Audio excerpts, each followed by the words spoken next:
Hello guys, today I'm going to tell you about that Cat Own Kimono token is good or not. Now before we start the video, let's share my legal disclaimer. This video is only for educational purpose. Do your own research for the investing according to the website.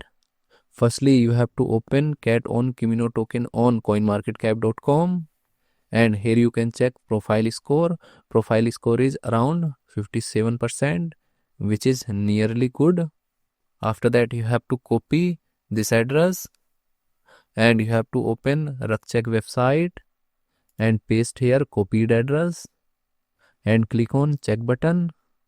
So here you can check risk analysis. Risk analysis score is 7 and risk analysis is showing good.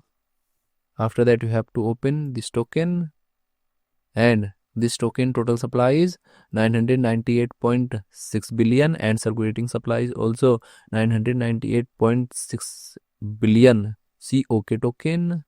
COK token is listed on KCX, Phoenix and other centralized exchanges. If I share my opinion with you, then this project up to 70% chances is that it is a legit or good project. So guys, don't take my opinion as a financial advice. Do your own research for the investing. Thanks for watching.